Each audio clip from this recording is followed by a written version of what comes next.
Alright, guys, welcome back to what I suspect will be my last episode of my Clue Crew playthrough of Legend of the Crystal Skull. We're starting right where we left off. We just got done talking to Dr. Gilbert Buford over here, and he's already gone, so let's call Nancy and tell her what we learned.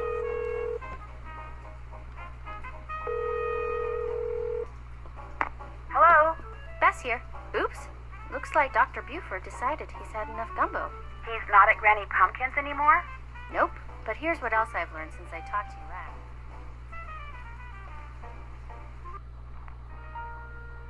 And that's all she wrote. Excellent. Thanks for the report. Stay in touch. See ya!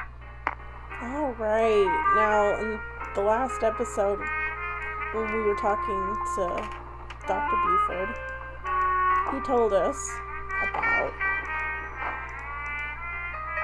Iggy the iguana. Iggy! Come here, Iggy. Got something for ya. Now we can summon him.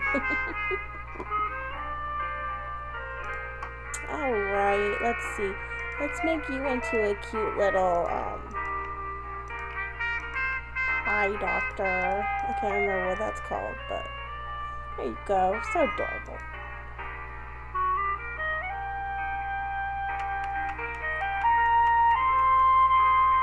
Thank you.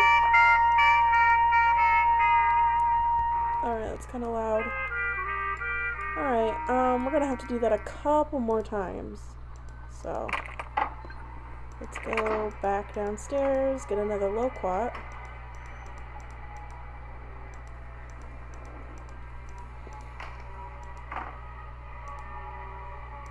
Yes. Oh, hey, look.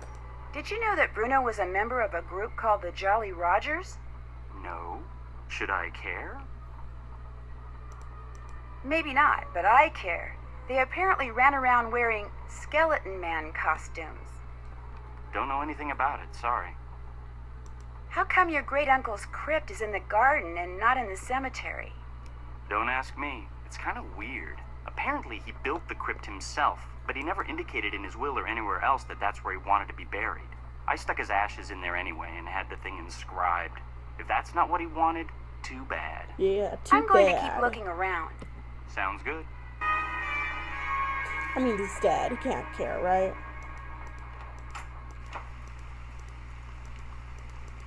Alright.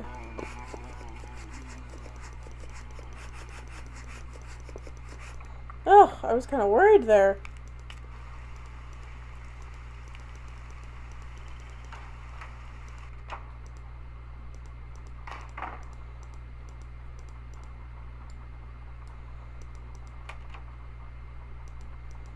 This is kind of tedious, isn't it? Oh, no, I didn't want to look at you. Iggy, how about a nice, juicy loquat? Alright. Now, let's use that pirate hat that we got from the gravestone and make him into a cute little pirate. Give him a little parrot. And there we go.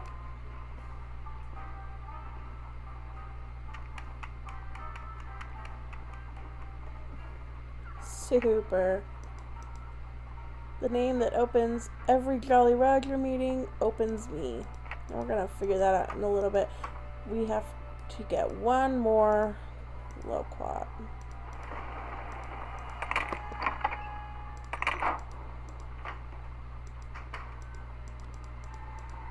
That's the front door, Oh. but I'm not leaving until I figure out what Mr. Skeleton Man was up to. Sorry.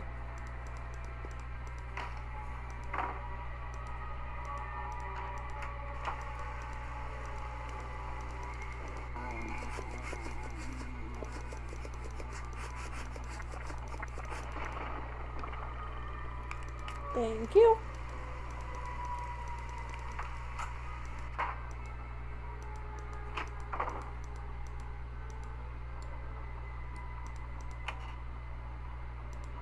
Alright, this should be the last one.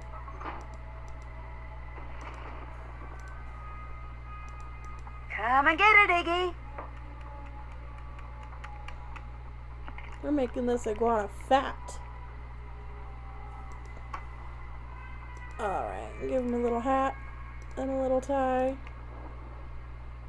And a mailbag.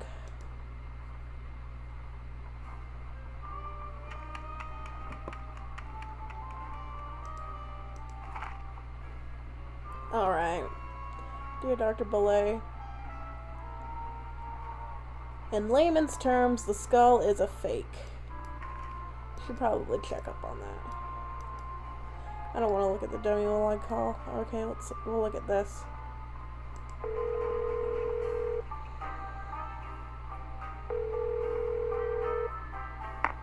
Yeah? Is this Milo Research and Technology? This is Chaz, Milo. Service forwarded your call to my cell. What do you want? Are you alright? I'm at the gym. On the treadmill. It's called multitasking. Well, about the letter you sent to Dr. Belay, you know, where you told him the skull was a fake, I was just wondering... I never told him that. Never told him what? I told him that skull was authentic. No, you said in the letter the skull was carved using modern instruments. I said all the tests I ran proved the skull had been hand-carved and hand-polished. Probably took decades to make. But the letter Dr. Belay got said just the opposite. Then the letter he got must not have been the letter that I wrote. Are you saying the crystal skull is real? Hey, I'm not saying it's magic or anything. I'm just saying it wasn't made using 19th century, 20th century, or 21st century technology. Did you carbon date it to see how old it was? The thing was pure quartz. No carbon in quartz. No carbon, no carbon dating. Hey, look, I'm gonna hang up now.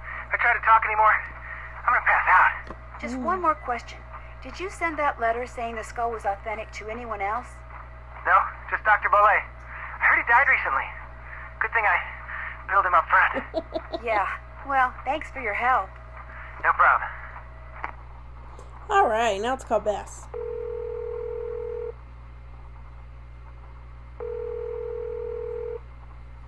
Hello? Hi, Bess. Listen, you busy?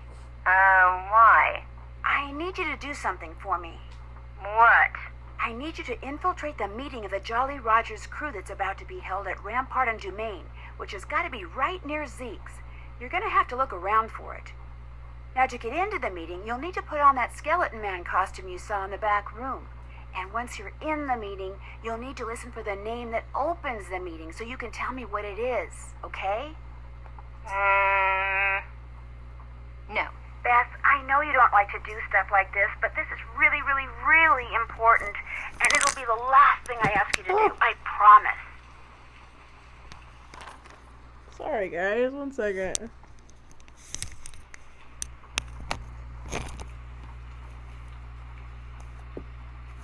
My dog. Ugh. Absolutely, unequivocally, irrefutably, incontrovertibly, no.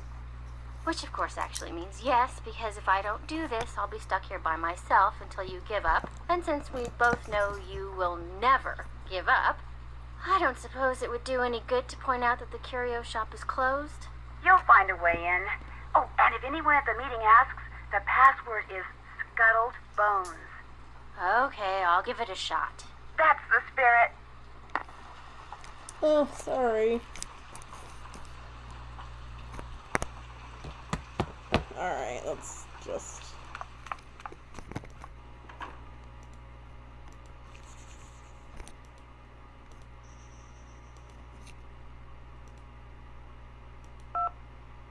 Oops. Alright, so 28905. Alright, cool.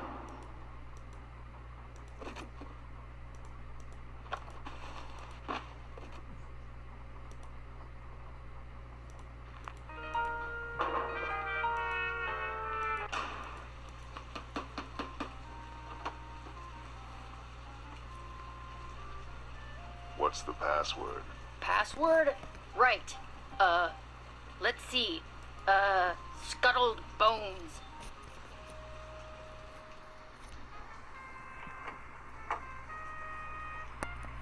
Better hurry, we're just about to start.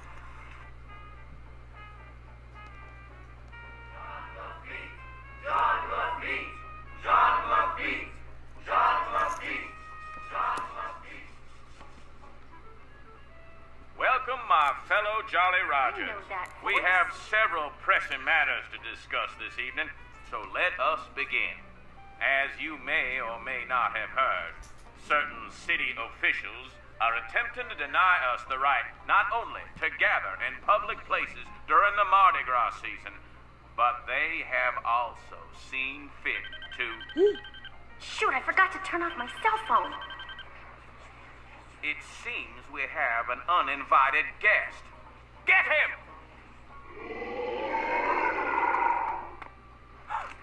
Let go! You're making a big mistake. Let go of me. Look, I'm not here to make trouble.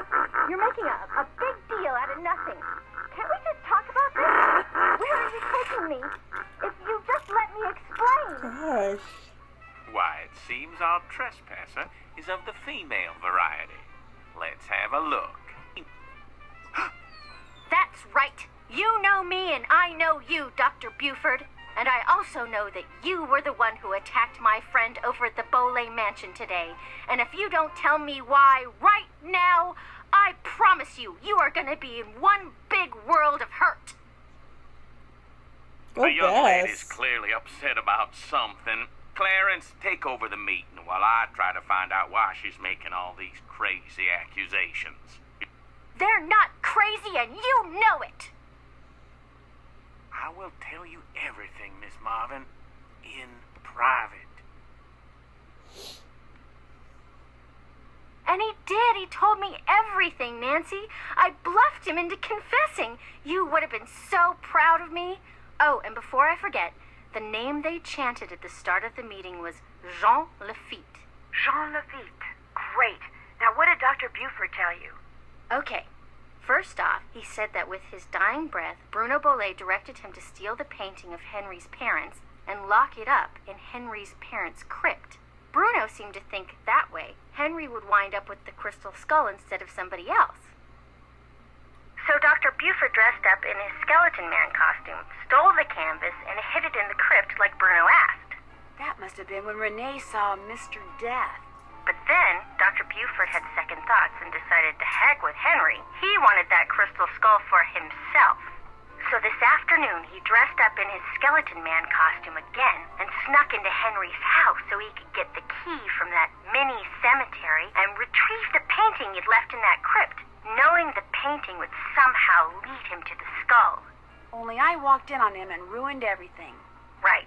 And now that we're onto him, he says he no longer wants the skull. He's embarrassed that he allowed his superstitious side to get the best of him and says whoever finds the skull is welcome to it. At least that's what Dr. Buford said. Uh-oh. Uh-oh, what? I told him you were looking for the skull. That's all right. Actually, I told him you were on the verge of finding it. Why would you tell him that? I don't know, I got carried away. So if he lied to me, and he really does still want the skull, then he might come after you. He left right after we talked, and I don't think he went back into that meeting. What if he's on his way over there? Don't worry, I'll be fine. Why don't you just... Whoa, that bolt of lightning was huge. Anyway, why don't you just go relax, and I'll be back at the hotel before you know it, okay? Bess? Hello? Bess, you there? Nope, she sure isn't. Alright. Well, now that we know the password. Okay. JANLAFITTE.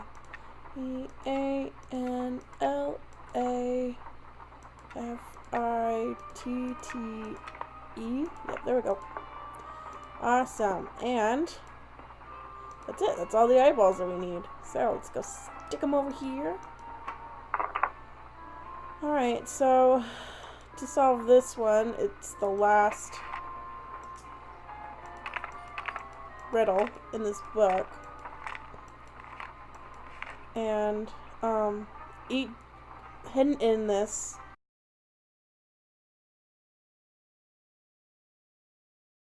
in each page are directions that tell you how to turn these eyeballs. So I'm gonna finish doing that really quick, and I will see you guys in a minute.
Alright, wow. So, this is telling us what to do with this thing. Awesome. So, I guess we should go do that.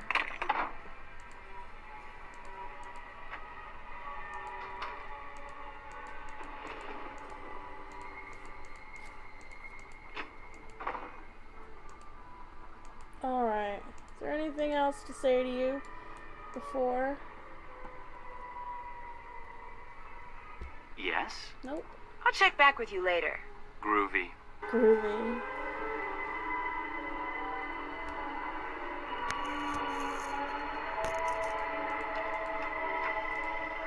Hello again.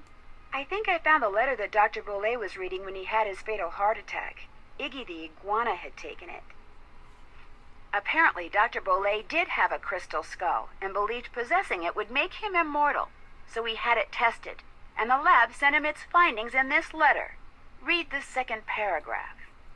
My analysis showed that the skull, while made of remarkably pure crystal, was carved using modern instruments. In layman's terms, the skull is a fake. My guess is Dr. Bolet believed in the skull so completely that when he read it was a fake, he was totally devastated, and his heart just stopped. But what I don't quite understand is, why did you tell me you didn't know about the crystal skull when this letter indicates you did? All right. Dr. Bolet told me about the skull. As you said, he believed with all his might owning that skull was the reason he was still going strong at 95. I lied to you because, well, for one thing, Dr. Bolet swore me to secrecy. And for another, he kept the skull hidden. And up until just this minute, I wanted to be the one who found it. What made Dr. Bolet decide to have the skull authenticated? Getting the skull tested was my idea. When Dr. Bolet told me about it, I was skeptical and that troubled him. So I helped him find a private laboratory where we could take it so any and all doubts would be dispelled once and for all. I certainly did not anticipate that the truth would result in his keeling over and dying like that. Well, Really? Now that I too know that the skull's a fake, I can stop fretting over its whereabouts. In fact, I should probably thank you and Iggy for setting me straight. I'd better get going. Fare thee well. Well.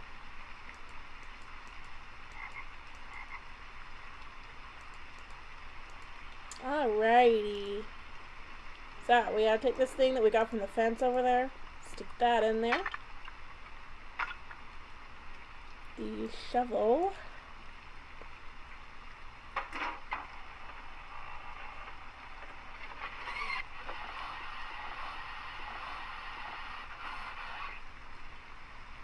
And finally,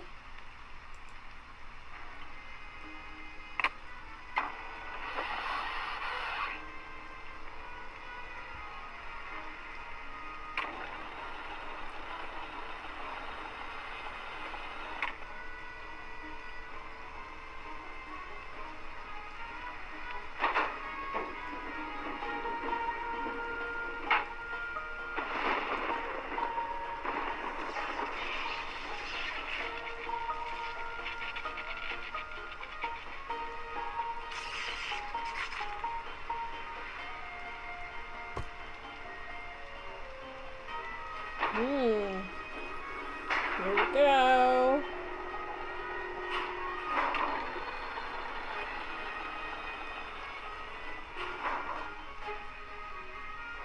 Look at that.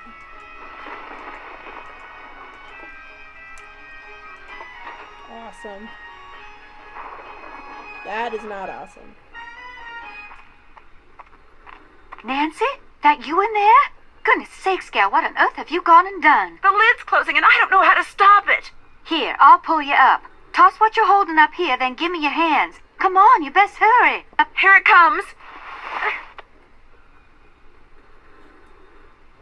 Renee, a little help, please?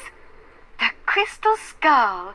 After all that scheming, how do I finally get it? Why, this nice little Yankee gal just hands it to me.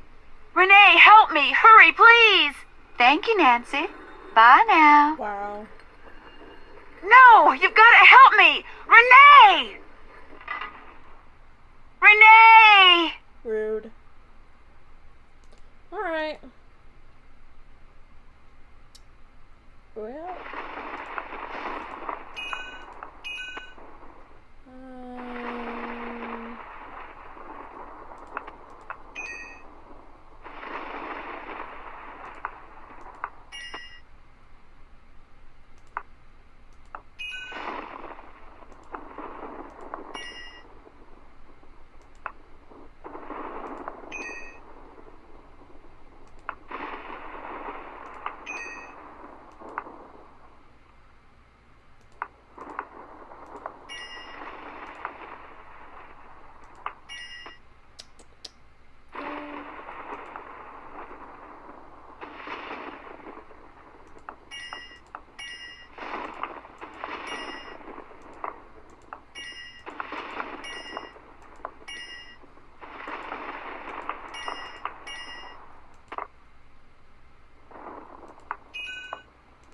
There we go.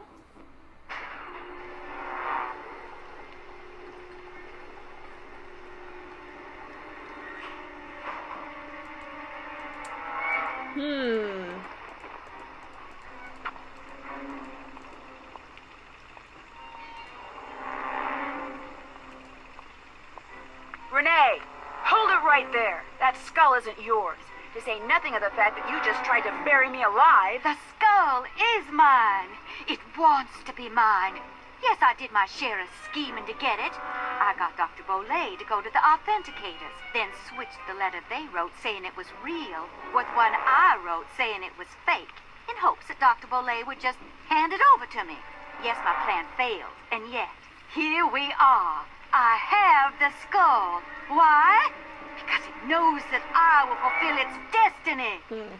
Bruno Bolay wanted Henry to have it. That's why he had Gilbert Buford steal that painting and hide it in Henry's parents' crypt. Because he hoped that way Henry would eventually find it. Henry is a fool. If he ever got his hands on this, he would just turn around and give it to that trashy girlfriend of his. But I can't, Dr. Bolay, he just wanted it because he was I can't terrified of deny dying. that. Gilbert Buford, too.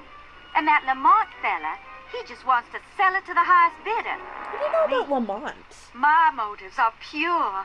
I am going to protect it so it can rendezvous with all those other skulls. I'm going to be right there when they start conversing, and all the mysteries of the universe are forever solved. Thank you, Bernie.